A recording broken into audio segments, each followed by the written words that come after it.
Elon Musk ने आज अपना शेयर बेचकर 34,000 करोड़ रुपए कमा लिए। दुनिया के लिए यह बड़ी खबरों में से एक है, लेकिन इलॉन मस्क अगर बिहार आ गए तो शेयर क्या पूरी कंपनी बेच देंगे और किसी दल में शामिल होकर राजनीति करने लग जाएंगे। बिजली से चलने वाली कार का धंधा छोड़ देंगे। उन्हें समझ नहीं आएगा कि यहां पॉलिटिक्स में ऐसा क्या है जो पैसे में नहीं है। इलॉन मस्क ही नहीं, आप सभी को समझना पड़ेगा कि ऐसे समय में जब ऐलान हो गया हो कि विपक्ष खत्म हो गया है, तभी सत्ता पक्ष से कोई निकलकर विपक्ष में आ जाता है और ऐलान कर देता है कि अब हम भी आ गए हैं विपक्ष में, विपक्ष को मजबूत करेंगे। नीतीश कुमार ने शपथ ग्रहण के बाद यह बयान दिया है। आगे सब कुछ करेंगे। अब आप सब दलों को एक करेंगे। आपको जानते हैं, पहले आपने भी एक बार प्रयास किया था, एक बार किया था। हाँ। लेकिन आगे भी जरूर हम चाहेंगे कि सब लोग मिल करके अब पूरा का पूरा मजबूत हो और सब लोग आगे का सब कुछ करें। अब तो आने वाला है ना भाई। देखिए, जिनको 14 में मिला अब 24 है ना, फिर तो इसलिए सब लोग एकजुट हो जाए, पुरजोर तरीके से विपक्ष के लिए काम करेंगे। इसका मतलब यह नहीं कि नीतीश प्रधानमंत्री पद की दावेदारी की बात कर रहे हैं, बल्कि साफ साफ कह रहे हैं कि 2014 वाले 2024 के आगे का अपना हिसाब खुद देख लें। बिहार में लोकसभा की 40 सीटें हैं। 2019 में बीजेपी, जदयू और लोक जनशक्ति पार्टी ने मिलकर चुनाव लड़ा। तब बीजेपी को 17, जदयू को 16 और लोजपा को 6 सीटें आई थी, यानी एनडीए को 39 सीटें मिल गईं। लोजपा बिखर चुकी है, एनडीए अब टूट गया है बिहार में। सर 2024 के प्रधानमंत्री पद के उम्मीदवार होंगे आप? नहीं, हम किसी चीज के उम्मीदवार का हम कोई दावेदारी नहीं। आपके कार्यकर्ता लेकिन इतना तो जरूर कर दीजिए ना कि 14 में जो आए 24 तक के आगे रह पाएंगे कि नहीं रह पाएंगे, वो अपना चैलेंज शुरू हो गया है। नीतीश जिन्हें रोकने की बात कर रहे हैं, प्रधानमंत्री मोदी ने अभी तक कोई बयान नहीं दिया है। शायद मोदी अपने बोलने के लिए समय का इंतजार कर रहे हैं। बिहार में राजनीतिक घमासान का मैदान तो अब जाकर तैयार हुआ है। जांच एजेंसियों के खतरे के नीचे बिहार के नेता हुंकार भरने लगे हैं और चुनौती देने लगे हैं। चिराग पासवान ने नीतीश कुमार को बधाई नहीं दी, मगर तेजस्वी यादव को बधाई दी और कहा कि आपके नए सहयोगी यानी नीतीश कुमार से बिहार को हमेशा निराशा प्राप्त हुई है। चिराग की पार्टी के सांसद लोजपा लेकर एनडीए में चले गए। क्या चिराग की वापसी एनडीए में होगी और उनकी पार्टी वापस मिल जाएगी? बिहार में कुछ भी हो सकता है। जब 288 सीटों वाले महाराष्ट्र में 36 विधायकों के गुट को मुख्यमंत्री का पद मिल सकता है, तो 243 सीटों वाले बिहार में कुछ भी हो सकता है। बिहार के राज्यपाल फागू चौहान ने नीतीश कुमार को मुख्यमंत्री पद की शपथ दिलाई। नीतीश कुमार ने मुख्यमंत्री के तौर पर 8वीं बार शपथ ली है।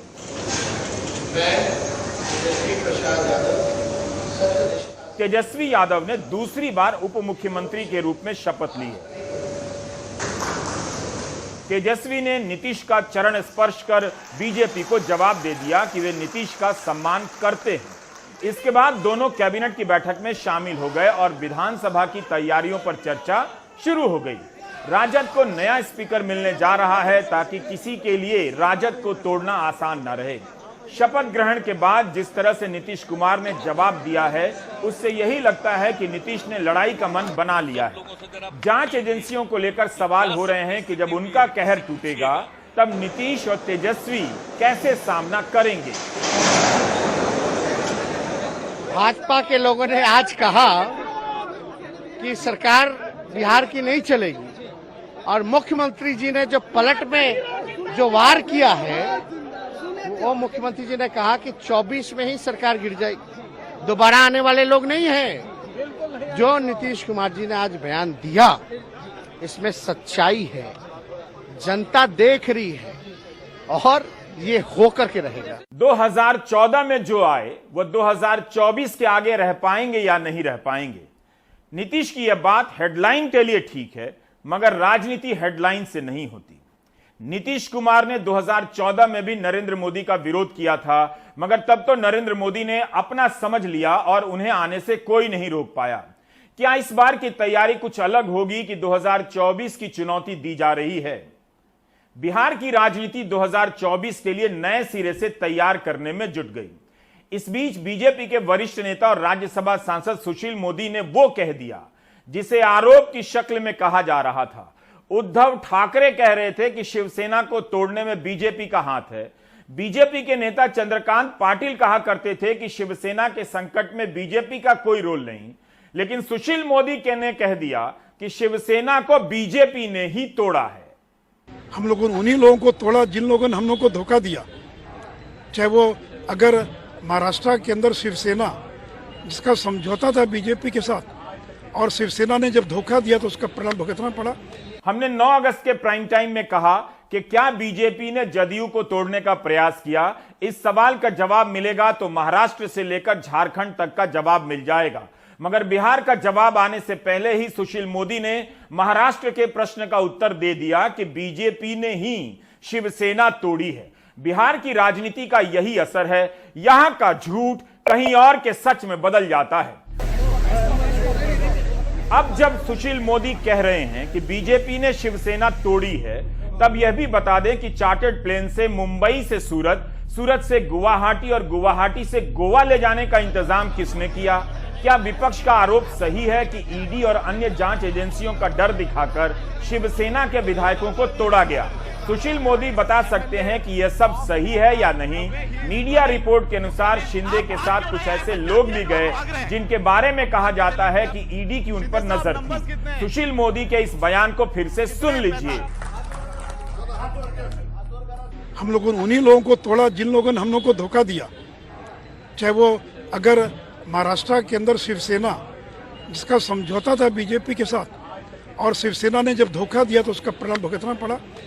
ऐसा लग रहा है कि बीजेपी जदयू को चैलेंज कर रही है, धोखे की बात उठाकर याद दिला रही है कि उसने धोखा देने वाली शिवसेना को कैसे तोड़ दिया।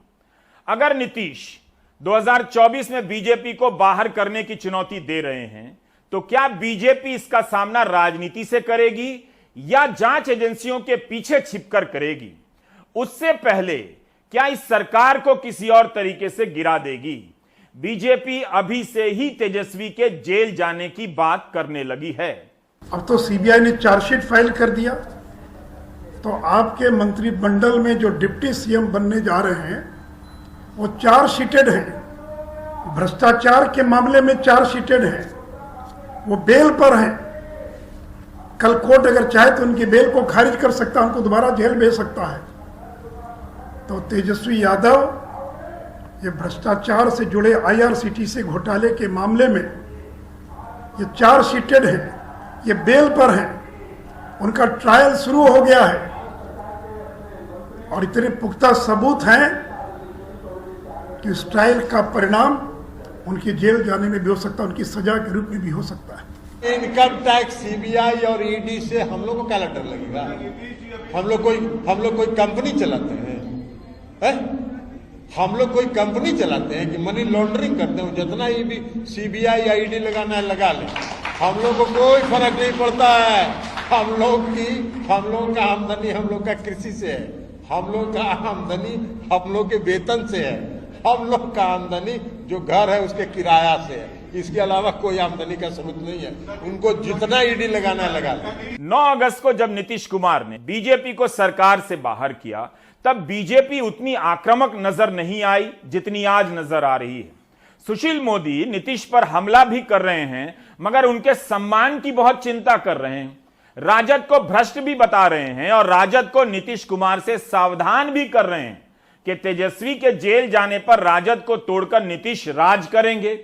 सुशील मोदी विपक्ष के तौर पर हमला कर रहे हैं या नीतीश और तेजस्वी के सलाहकार के तौर पर, आप तभी जान पाएंगे जब बिहार बीजेपी की राजनीति और सुशील मोदी की स्थिति को जानते हों। सुशील मोदी कह रहे हैं कि राजद ने नीतीश कुमार को 2-2 बार मुख्यमंत्री बनाया, तो बीजेपी ने 5 बार बनाया। ऐसा लग रहा है कि बीजेपी इसी को लेकर कंपटीशन कर रही है कि उसने नीतीश कुमार को राजद से ज्यादा बार मुख्यमंत्री बनाया है। पार्टी के जितने लोग हैं उन सब लोगों से जरा पूछ लीजिए कि क्या सबकी स्थिति हुई है, किससे पूछिएगा। लेकिन फिर भी हम तो चाहते नहीं थे बनना, हम तो उस चुनाव के बाद नहीं बनना चाहते थे मुख्यमंत्री, लेकिन मुझ पर पूरा चारों तरफ से करके दबाव कि नहीं आप संभालिए, हम कर लिए।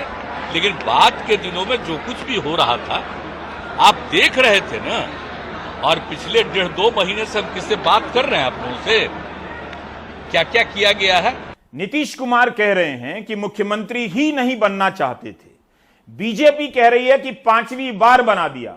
सवाल है कि जब 2020 में एनडीए को वोट नरेंद्र मोदी के नाम पर मिला, तब बीजेपी ने नीतीश कुमार को क्यों मुख्यमंत्री बनवाया? क्या बीजेपी नीतीश कुमार को सम्मान करने का Guinness book of world record बनवाना चाहती थी, या कुछ और वास्तविकता थी? क्या बीजेपी को वोट केवल बीजेपी का मिला, उसमें नीतीश का एक भी वोट नहीं? एक तरफ सुशील मोदी शिवसेना को तोड़ने का श्रेय ले रहे हैं, तो दूसरी तरफ इससे इनकार करते हैं कि बीजेपी सहयोगी दलों को तोड़ती है। जदयू के नेता ललन सिंह कह रहे हैं कि सुशील मोदी का दावा गलत है। अरुणाचल प्रदेश में जदयू के विधायक को बीजेपी ने तोड़ा, बीजेपी ने जेडीयू के खिलाफ षड्यंत्र किया है। वो कह रहे हैं कि हमारी पार्टी को तोड़ा जा रहा था, तो भाई हमको तो सरकार बनाने की 40 विधायक चाहिए। उनके पार्टी को अगर तोड़ भी देती बीजेपी तो सरकार क्या बन सकती थी, और हम क्यों तोड़ेंगे भाई? हमारे जब उनके 44-45 विधायक थे तब हमने उनको मुख्यमंत्री स्वीकार किया, तो अगर हम चाहते तो उसी समय कुछ कर सकते थे। लेकिन बीजेपी ने आज तक कभी भी अपने किसी सहयोगी को धोखा नहीं दिया। इससे तो यही थ्योरी निकल कर आती है कि बीजेपी विरोधी दलों को तोड़ती है, सहयोगी दलों को छोड़ती है। अगर किसी नेता को अपनी पार्टी टूटने से बचानी है तो वह तुरंत विरोधी से बीजेपी की सहयोगी बन जाए। गजब की थ्योरी निकल कर आ गई। क्या लोक जनशक्ति पार्टी अपने आप टूट गई? खुद को मोदी का हनुमान बताने वाले चिराग पासवान अपने आप सड़क पर आ गए और उनके पिता की बनाई पार्टी तोड़कर उनके चाचा पशुपति पारस मोदी सरकार में मंत्री अपने आप बन गए। 2020 में चिराग का अकेले लड़ना और नीतीश की सीटों का कम होना भी इस झगड़े के मूल में है। माना जाता है कि नीतीश के दबाव में चिराग एनडीए से बाहर कर दिए गए और अब नीतीश ने बिहार से बीजेपी को बाहर कर दिया।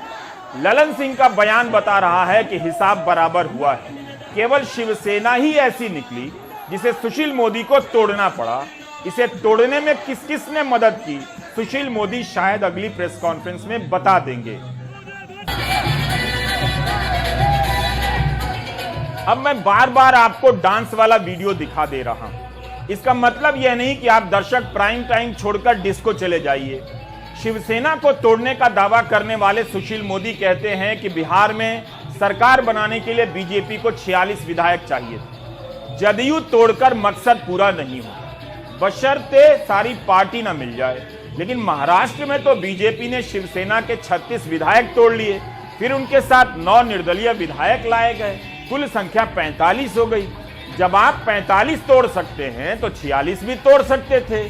कहीं ऐसा तो नहीं कि तोड़ने से पहले ही नीतीश ने प्लान पकड़ लिया, वरना नीतीश भी आज पटना में बैठे होते और उनके विधायक गोवा में नागिन डांस करते हुए नजर आते। मैं तेरी दुश्मन, दुश्मन तू मेरा, मैं नागिन तू सपेरा गा रहे होते।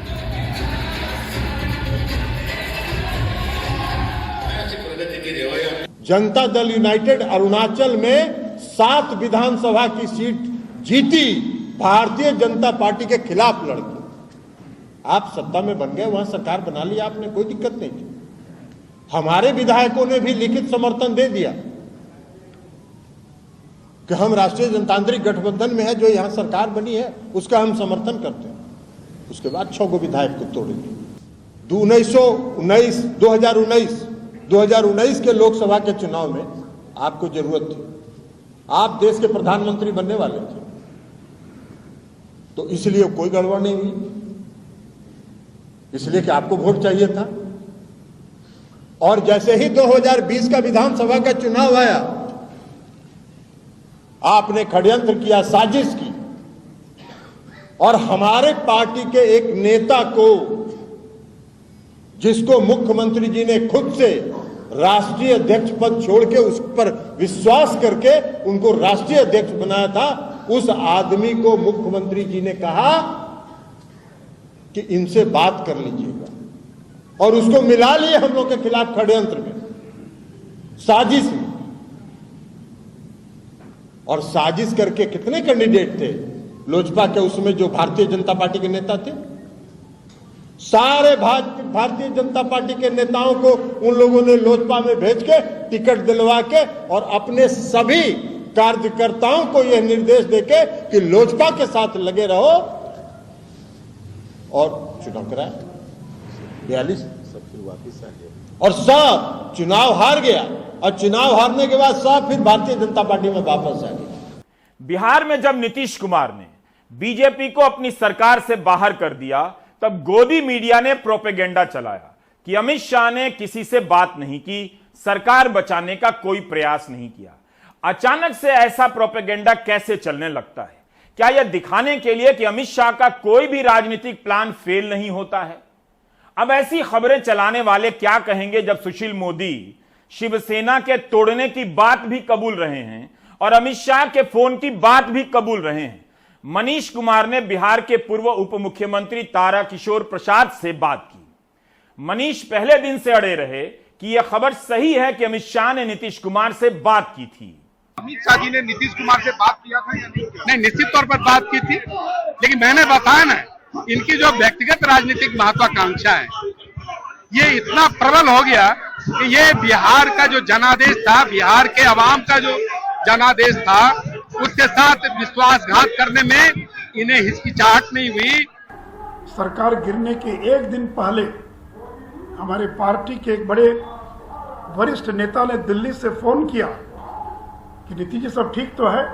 बोला सब ठीक है, कोई दिक्कत नहीं है। तो पूछा कि ये ललन सिंह का बयान आ रहा देख रहे हैं टीवी पर, तो कहा कि जैसे आपकी पार्टी में गिरिराज सिंह है वैसे हमारे पार्टी में ललन सिंह है। पूछा कोई शिकायत हो, कोई कठिनाई हो? तो कहा कि नहीं कोई दिक्कत नहीं, ऑल इज वेल। और अब कह रहे हैं कि मुझे अपमानित किया जा रहा है। मैंने तो कह दिया ना भाई कि उनको तोड़ भी देंगे तो सरकार हमारी नहीं बनेगी ना। शिवसेना की इतनी संख्या थी कि तोड़े तो सरकार बन गई, तो तोड़ कर ऐसे मिलाने का क्या मतलब है? और हम क्यों तोड़ेंगे? ये तो देखिए हम किसी को तोड़ेंगे नहीं, हम दो साल बचा लोकसभा का, हम उसका इंतजार करेंगे। राजनीति का कमाल देखिए। सुशील मोदी कहते हैं कि शिवसेना ने धोखा दिया, शिवसेना तोड़ दी, लेकिन नीतीश पर धोखा देने का आरोप लगाकर बीजेपी बिहार में धरना प्रदर्शन क्यों कर रही है? तोड़ ही डालती।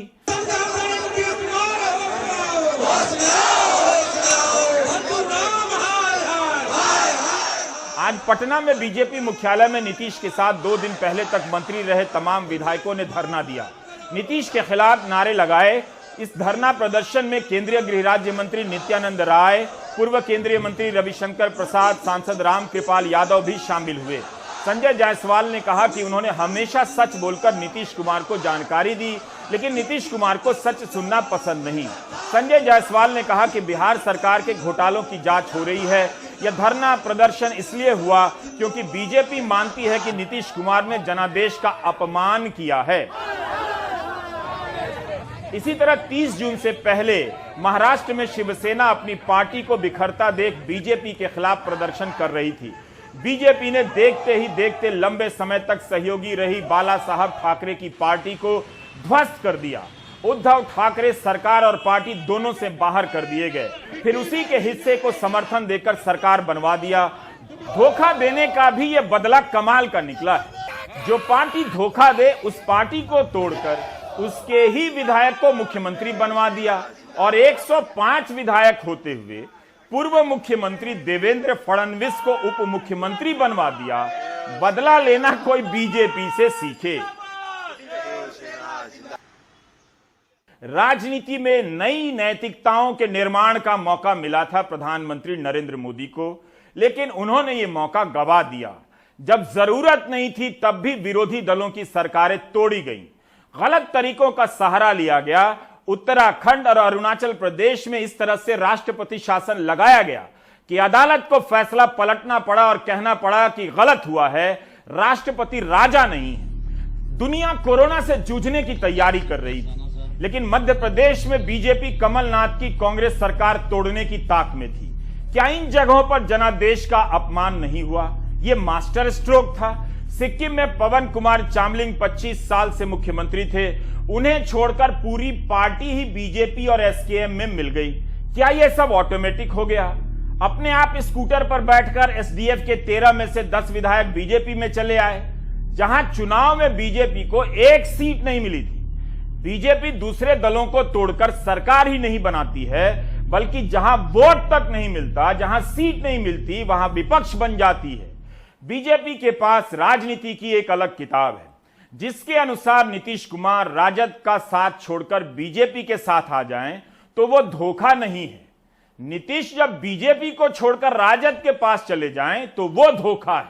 सोशल मीडिया में मीम के जरिए मजाक चल रहा है कि नीतीश बीजेपी से अलग हो गए हैं, तो ईडी, सीबीआई, आईटी के अधिकारी पटना पहुंच रहे होंगे और छापे का दौर शुरू होने वाला है।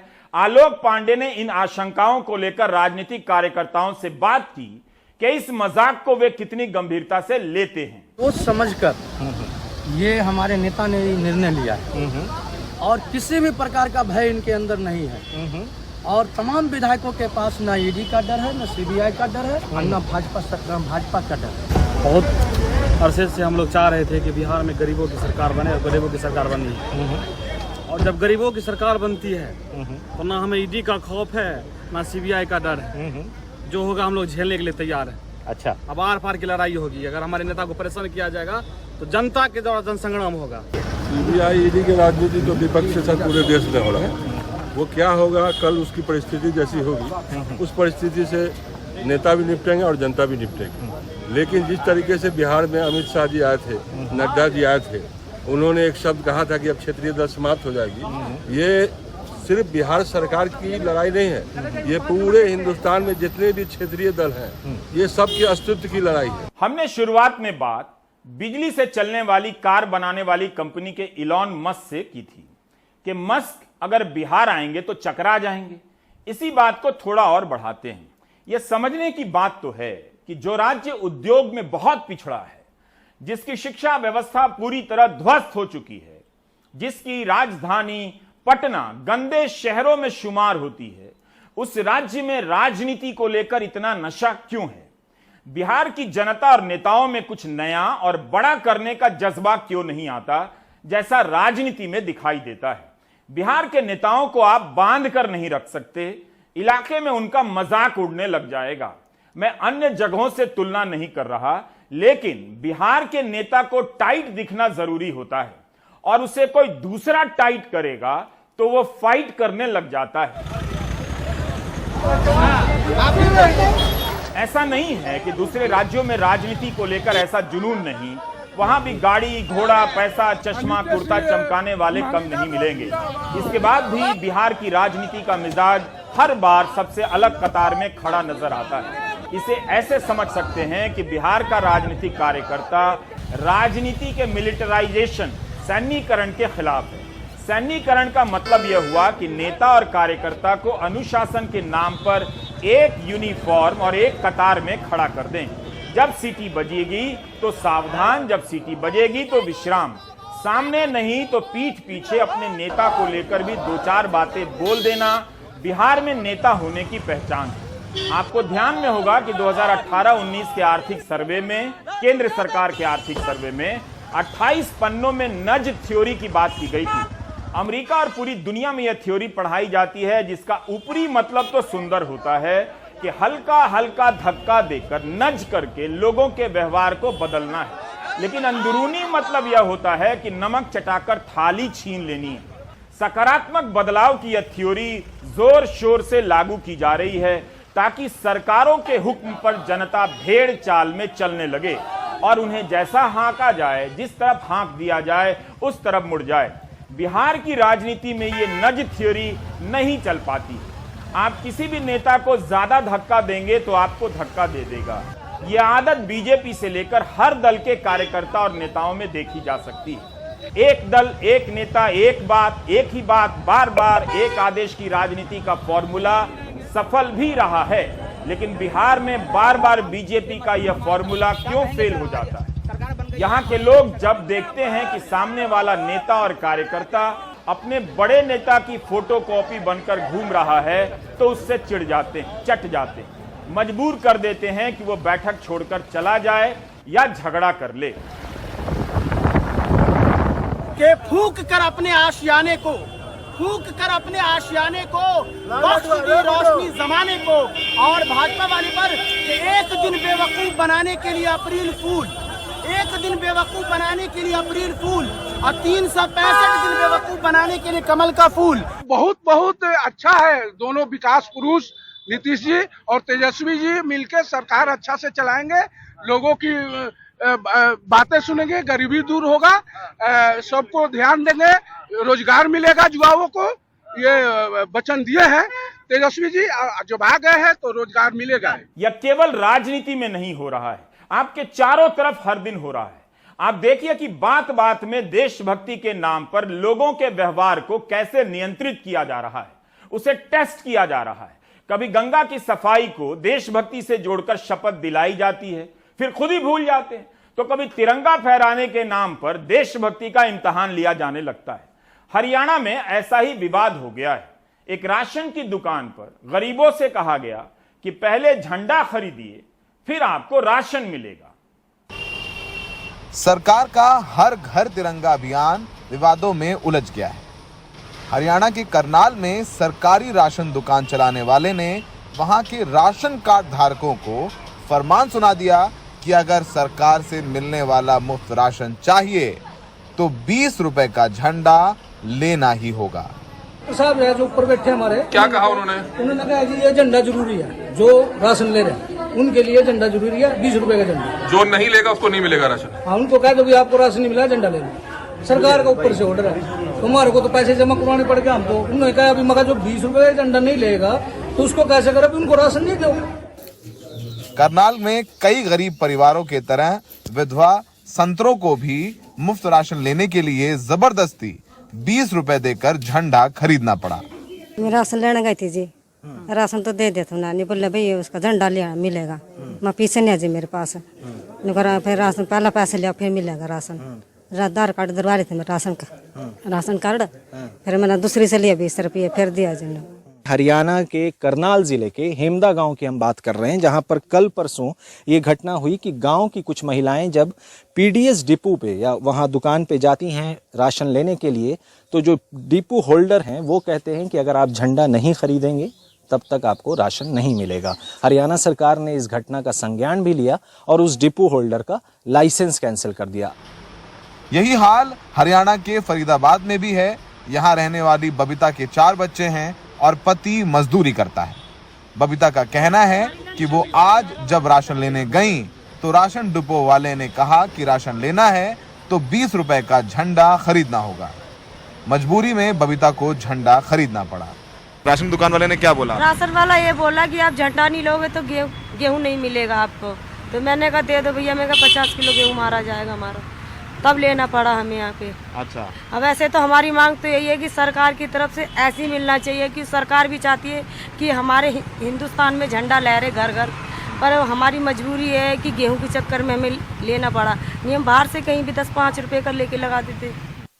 जब हमने राशन डिपो मालिक से पूछा तो उसने जबरदस्ती की बात से इनकार किया।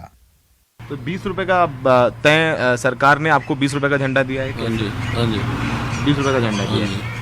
तो क्या ये भी कह रहे हैं कि अगर झंडा नहीं लेंगे तो राशन नहीं देंगे? ये भी नहीं जी, ये तो नहीं बोलो। ये नहीं बोला? नहीं जी। अच्छा, ये बोल रहा है जिसका मन हो ले। हाँ जी, जो है जो ले ले, अपनी मर्जी से जो लेता ले ले। इस मामले पर बीजेपी सांसद वरुण गांधी ने भी ट्वीट किया। वरुण ने कहा कि आजादी की 75वीं वर्षगांठ का उत्सव गरीबों पर ही बोझ बन जाए तो दुर्भाग्यपूर्ण होगा। राशन कार्ड धारकों को तिरंगा खरीदने पर मजबूर किया जा रहा है या उसके बदले उनके हिस्से का राशन काटा जा रहा है। हर भारतीय के हृदय में बसने वाले तिरंगे की कीमत गरीब का निवाला छीनकर वसूलना शर्मनाक है। हम सब हर साल 15 अगस्त खुशी से मनाते हैं, गलियों में झंडे फहराते हैं, चाहे बच्चे हों, बुजुर्ग हों, रिक्शों में, गरीब अपनी ठेलों में लगाते हैं झंडे। लेकिन अगर अच्छी बात होती कि ये झंडे मुफ्त में गरीबों को उपलब्ध कराए जाते हैं। सहयोगी सुशील राठी के साथ फरीदाबाद से सौरभ शुक्ला, एनडीटीवी इंडिया। इस देश में अनगिनत जगहों पर लोग तिरंगा फहराते हैं, प्यार से फहराते हैं, लेकिन किसी को पहले झंडा खरीदो तब मुफ्त अनाज मिलेगा इसकी कोई जरूरत नहीं थी। भीमा कोरेगांव केस से संबंधित मामले में सुप्रीम कोर्ट ने आज वरवरा राव को स्थायी तौर पर मेडिकल बेल दे दी है। कोर्ट ने कहा वरवरा राव 82 साल के हैं और 2.5 साल तक हिरासत में रहे। स्टैन स्वामी की भी हालत बहुत खराब हो गई थी, उन्हें जमानत नहीं मिली और जेल में ही मर गए। ये पक्ष वरवरा राव के वकील आनंद ग्रोवर ने रखा। एनआईए 82 साल के वरवरा राव की जमानत का विरोध कर रही थी और आप उम्मीद है कि ये सब देख रहे हैं। बाकी ब्रेक ले लीजिए।